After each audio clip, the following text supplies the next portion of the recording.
Assalamualaikum warahmatullahi wabarakatuh. Halo Bapak Ibu sekalian, sahabat sekalian, para operator Arkas dimanapun Anda berada. Kali ini kita akan kembali menjawab pertanyaan yang masuk di channel kita. Dan kali ini pertanyaannya dari @Eva Ernas ya. Beliau bertanya soal kita akan bacakan dulu ya. Saya mau tanya, tadi mau buat BKU Agustus, ada sisa tahap 1 muncul, jadi saya langsung tarik tunai. Jadi saya tidak bisa melanjut kerjakannya soalnya sisa lama cuma 55. Nah, sebelum kita menjawab pertanyaan kali ini, seperti biasa silahkan untuk Bapak Ibu sekalian yang saat ini mungkin belum berlangganan di channel saya, silahkan klik tombol subscribe terlebih dahulu ya, agar nanti tidak ketinggalan update terbaru yang kita update di channel Imran Prasetya. Baiklah, mari kita mulai saja sharing kita kali ini.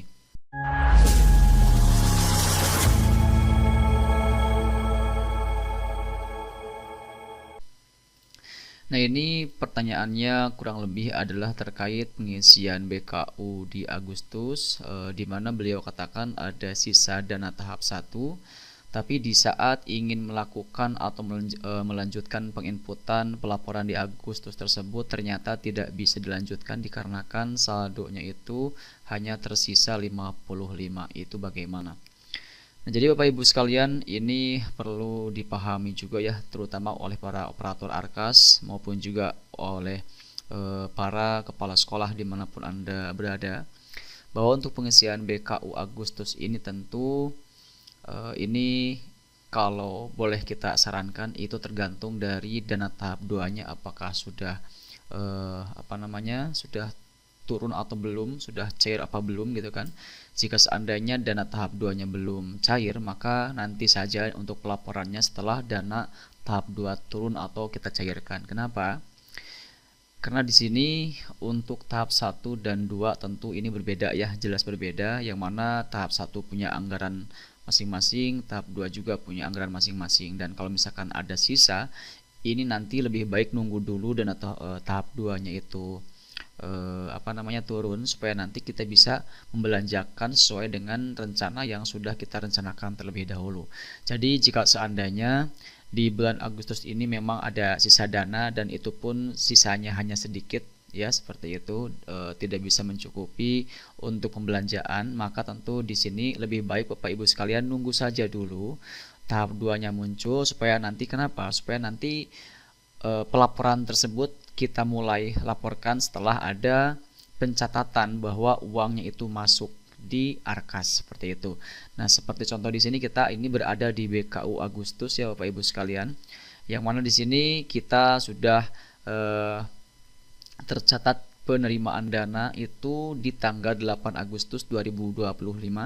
Ini adalah tanggal masuknya dana tahap 2 ke rekening, bukan tanggal penarikan tunai ya. Jadi di sini kita pun masih belum bisa melaporkan pembelanjaan apapun di bulan Agustus ini, karena memang untuk di bagian dana tunainya ini masih nol.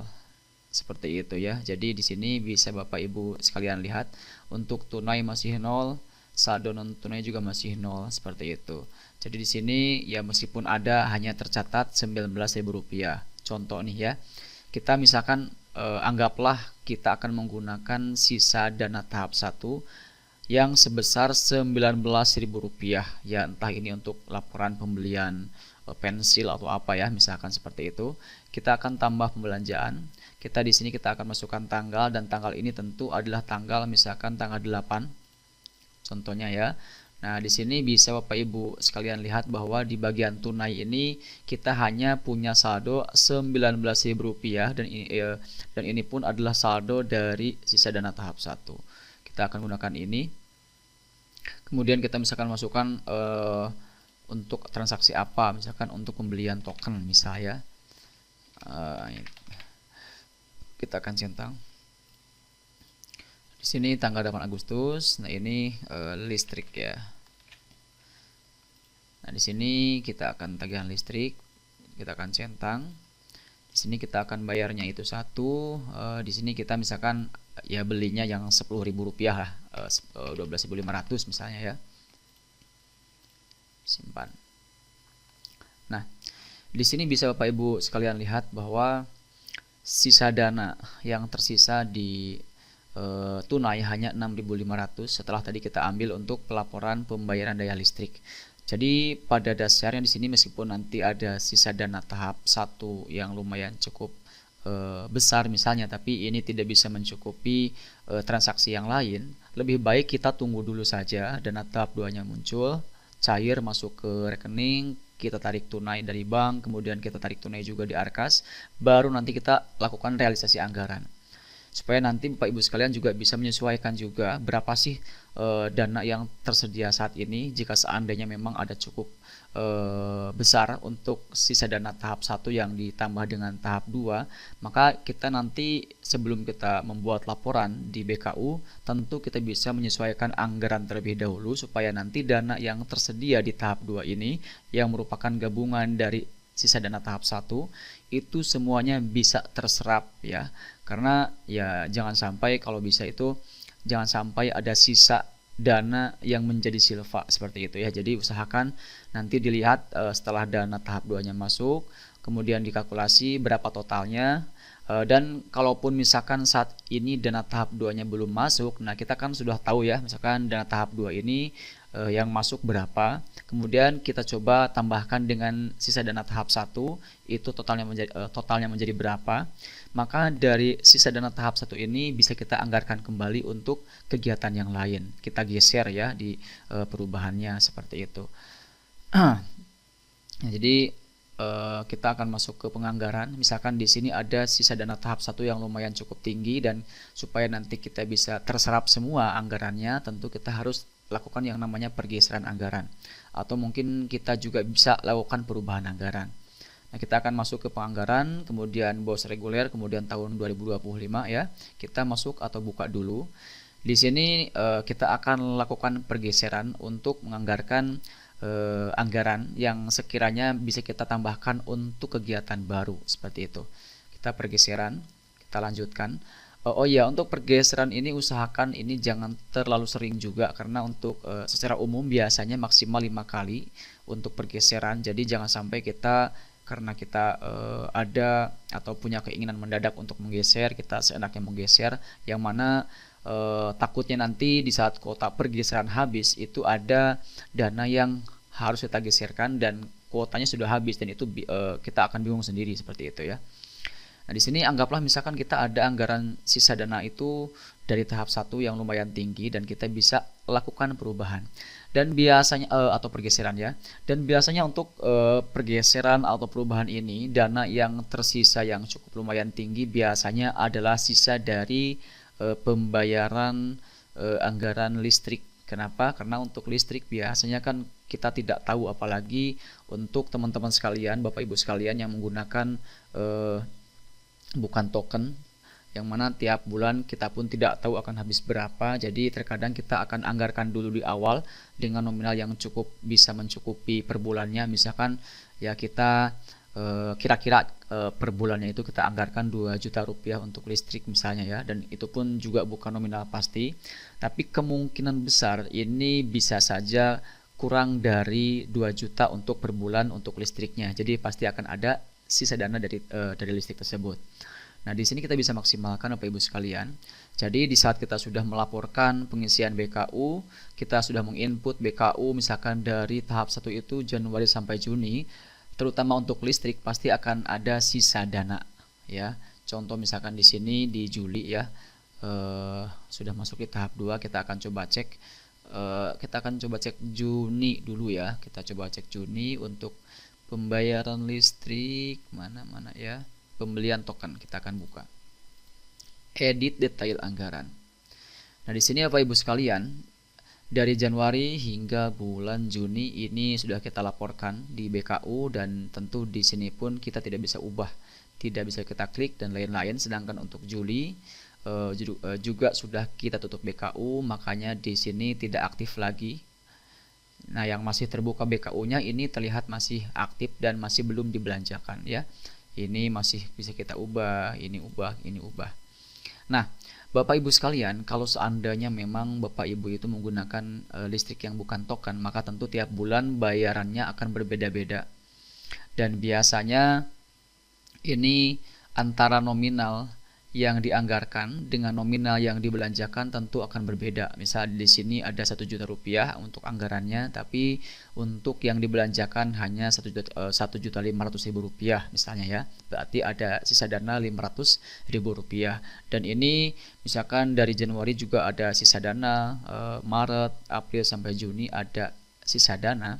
Nah, untuk bisa kita ambil sisa dana tersebut supaya nanti antara yang dianggarkan dengan yang dibelanjakan itu menjadi sama, di mana yang dianggarkan awalnya itu misalkan 2 juta dan yang dibelanjakan hanya 1,5 juta, maka di sini kita bisa bikin supaya yang dianggarkan itu nilainya itu bisa sama dengan yang dibelanjakan. Jadi nanti sisa saldonya akan bisa kita anggarkan untuk kebutuhan yang lain. Itu caranya bagaimana? Caranya adalah kita hapus dulu bulan yang belum kita laporkan. Contoh misalkan ini yang sudah kita laporkan dari Juli ya. Juli sudah kita laporkan. Nah, ini misalkan Agustus hingga Desember belum kita laporkan, maka kita hapus dulu semuanya ya. Nanti kita harus input ulang. Maka nanti Bapak Ibu sekalian bisa fokus ya ke bagian contoh. Di sini kebetulan ada salah satu anggaran yang beda, yang dianggarkan 25.500 dan yang dibelanjakan 12.500. Nah, setelah tadi kita hapus Agustus hingga Desember, seharusnya di saat kita perbarui anggaran, ini nominal Juli akan sama dengan yang di bawah. Jadi ini 12.5, ini 12.5, dan sisa dananya akan masuk di saldo. Seperti itu. Kita akan perbarui dulu ya, perbarui. Ini ada 140.500. Nah, kita akan coba cek. Tadi kita hapus itu dari bulan Agustus ya, Agustus hingga Desember. Berarti kita akan tambahkan lagi kegiatan untuk listrik ya, listrik. Pembayaran daya listrik ya. Kemudian di sini jenisnya itu juga belanja tagihan listrik ya, operasional. Kemudian di sini pembayaran listrik. Token ya. Token listrik, pembelian token listrik prabayar. Berapa harganya? Di sini misalkan batasnya kita akan ubah. Tadi itu kita anggarkan 25.500. Ya, kita anggarkan misalkan 25.000 ya. 25.000 dari bulan apa tadi? Agustus. Ini kita masukkan satuannya ya, kemudian ini bulan. Kita anggarkan juga untuk Agustus, September. Ini ini satuannya bulan ya, bulan. Kita tambahkan lagi untuk Agustus, September, Oktober, ini juga 1. Kemudian November, ini juga 1. Desember, ini juga 1. Nah, kita akan masukkan ke anggaran sebentar.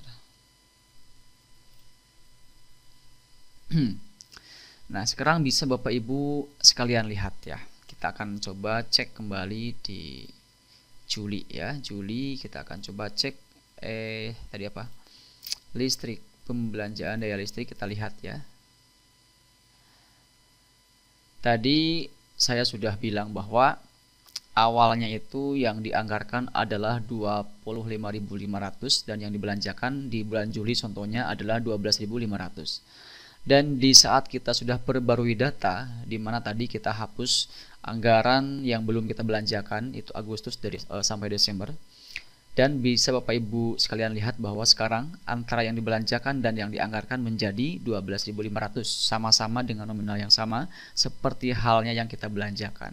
Dan ini pun berlaku cara ini untuk bisa mengambil sisa dana dari pembelanjaan listrik ya, dimana yang awalnya itu kita anggarkan misalkan 1 juta tapi yang dibelanjakan 500.000 rupiah, maka tentu ada saldo yang bisa kita anggarkan kembali, bisa kita gunakan untuk kegiatan yang lain. Dan kalau tidak kita lakukan perbarui data seperti yang tadi kita lakukan, tentu saldo tersebut tidak akan muncul di bagian kolom yang belum dianggarkan. Dan sekarang Bapak Ibu sekalian bisa lihat ya bahwa cara yang tadi kita sampaikan ini adalah cara yang tentu bisa kita gunakan untuk menyerap dana yang tersisa saat ini. Seperti itu ya. Baik, mungkin itu yang bisa kita jelaskan dan semoga ini bisa membantu Bapak Ibu sekalian, terutama untuk yang saat ini punya saldo yang cukup tinggi dari tahap 1 sisanya. Maka kita akan kembali ke pertanyaan tadi bahwa jika seandainya ada sisa dana tahap 1, itu silakan Bapak Ibu sekalian belanjakan atau laporkan nanti sekaligus di saat dana tahap 2-nya sudah turun, sudah kita cairkan dan kita sudah lakukan realisasi untuk tahap 2. Dan sambil menunggu dana tahap 2 itu turun, maka silakan Bapak Ibu sekalian bisa lakukan perubahan dulu, sesuaikan anggaran yang tersisa supaya nanti kita bisa maksimalkan dalam proses penyerapan anggaran dananya, seperti itu ya. Baik, mungkin itu yang bisa kita sampaikan, semoga ini bisa dipahami, dan kalau misalkan penjelasannya agak sedikit muter-muter bikin Bapak Ibu sekalian bingung, ya silakan bisa bertanya kembali pada kolom komentar yang tersedia di video kita kali ini. Terima kasih, sampai jumpa di sharing kita berikutnya. Jangan lupa like, share, dan juga subscribe channel ini supaya tidak ketinggalan update terbaru yang kita update di channel Imran Prasetya. Wassalamualaikum warahmatullahi wabarakatuh.